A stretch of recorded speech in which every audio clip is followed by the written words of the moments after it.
대장동 비리의 주범이자 키맨인 김만배. 이 김만배가 법무법인 지금 태평양에서 아마 변호를 하고 있죠. 거기에 때 120억 원을 주었다는 거예요. 우리 서 변호사님도 변호사지만 뭐 큰 로펌이니까 돈을 좀 많이 받기는 합니다만은 이 한 사람 변론을 하는데 120억까지 받습니까? 동아일보가 이렇게 보도를 했었어요. 제가 이제 그 주가 조작으로 한 재판 엄청나게 복잡한 한 700억짜리 주가 조작 사건인데, 예. 김 위원장이 선임하러 갔더니요. 예. 제가 이제 따라갔죠. 김 위원장 아는 분이 많으니까. 의뢰인. 그랬더니 이제 그 5억을 예치하라더라고요. 5억을. 예. 그러면서 그 1시간에 20만 원씩 까나간다. 그러면 이제 변호사가 이제 제일 어린 변호사입니다. 김영무 변호사 이런 분들은 뭐 1시간에 200만도 까고. 그렇죠. 근데 이제 제일 말단 변호사. 예. 한 2, 30만 원 시간당 깝니다. 예. 그러면 이제 그 재판을 뭐 하루에 하면 한 4-5시간 까잖아요. 예. 그럼 이게 예를 들어 뭐 100만 원 까고, 적게 남은 가족이 몇 시간 걸리니까 얼마 까고, 보통 이게 이런 식으로 하거든요. 그래서 재판이 너무 길어지면 좀 더 받기도 하지만, 예. 대부분은 이게 좀 남아서 돌려주는 경우 많아요.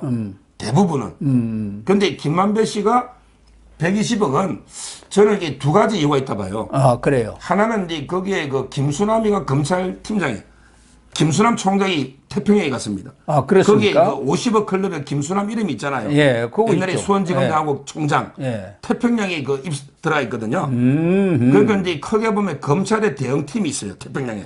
그러겠죠. 총장이 있으니까. 예. 김수람이가 거기 거기서 총괄을 그 하겠네. 팀이 압수수색 당한 거예요. 그 팀이 압수수색 당하고 변호사가 근데 그 핸드폰까지 압수수색 당하고 그 때문에 지금 여기 변협하고 지금 골치 아픈 난리고요. 그 다음에 이제 지금은 재판하고 있잖아요. 네. 얘는 이제 주로 판사 출신으로.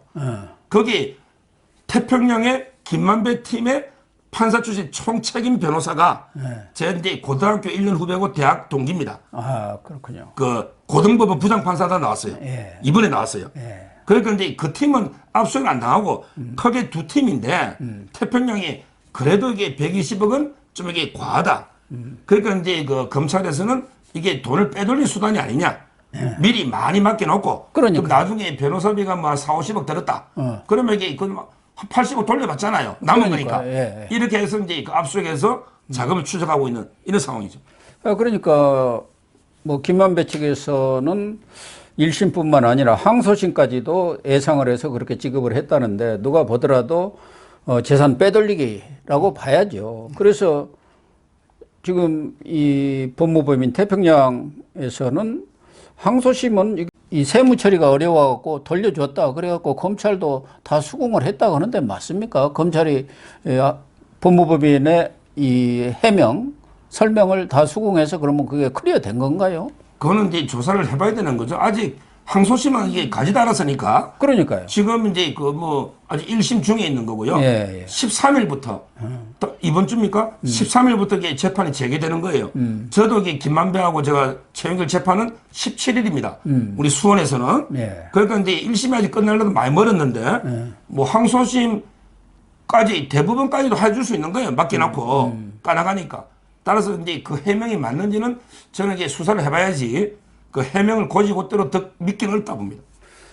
재판도 110회 이상을 했고 또 100억이라는 얘기, 그러니까 120억이든 100억설이든 이것은 터무니없는 얘기다. 수임료 그렇게 받지 않았다. 뭐 이렇게 해명을 하고 있는데 지금까지 알려진 것은 뭐 120억을 준 걸로 이렇게 되어 있습니다. 법무법인들 너무 많이 받아요. 특히 뭐 이렇게 우리나라 뭐 5째 안에 든다는 법무법인은 돈 없는 사람 가서 거기 얼씬도 못 옵니다.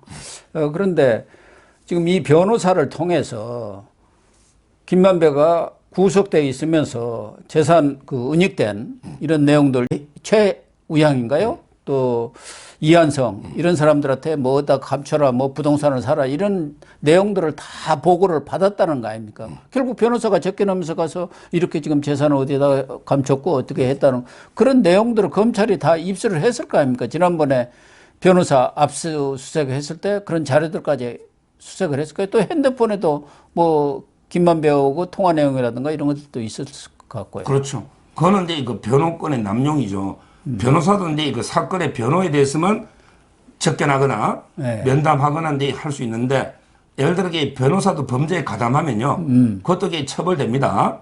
지금 이제 그 최우양 씨나 이한성 씨 재산 은닉이 범죄 수익 은닉이 5년 이하의 징역이거든요. 예, 예. 그게 변호사가 협조를 해줬다면 그는 이제 당연히 변호사도 처벌될 수 있는 이런 데 그 범죄고요. 아마 저는 최우양 씨나 그다음에 그 이한성 씨가 그 돈이 자기들이 이제 은닉한 200 몇십억 있잖아요. 네. 요게 김만배 씨의 마지막 생명줄이다. 마지막 생명줄. 네. 요거는 저는 거짓말로 봐요. 왜냐하면 이게 마지막이다 이게 아니라 저는 봅니다. 김만배 씨는요 아주 이게 머리가 뛰어나고 영리한 분입니다. 옛날에 교환한 토끼, 영리한 토끼는요 항상 이 굴을 3개를 만듭니다. 그래서 교토상구를 교토상구. 김만배가 하고 있는 것 같아요. 그런데 제가 보기에 김만배 씨는 굴이에요. 한 30개는 될 것 같아요. 굴이. 이 말은 이제 여기다가도 돈을 좀 언닉하고 그러니까. 여기다가도 좀 숨기고 예. 여기다 숨기고 그래서 이제 검찰에 하나가 적발되더라도 또 이게 다른 걸로 돌파해야 되니까 아마 이제 저는 마지막이라는 거는 오히려 검찰 수사를 혼선을 이제 우리 돈 없다. 이게 우리 진짜 마지막이니까 이제 좀 돈 추적하지 마라. 예. 이런 그러려고 그런 요거지. 얘기를 했고. 저는 이제 아직까지 뭐 한 30군데는 더 남아있다, 굴이. 이렇게 보고 있어요. 왜? 그런 게 전체 이익하고요. 현재까지 밝혀진 이익을 대조해보면 바로 이게 답이 나오지 않습니까? 그렇죠. 대조해보면. 예. 따라서 이제 아직 김만배 씨는 자금이 이게 많이 있을 거다. 저는 이렇게 보는 거예요.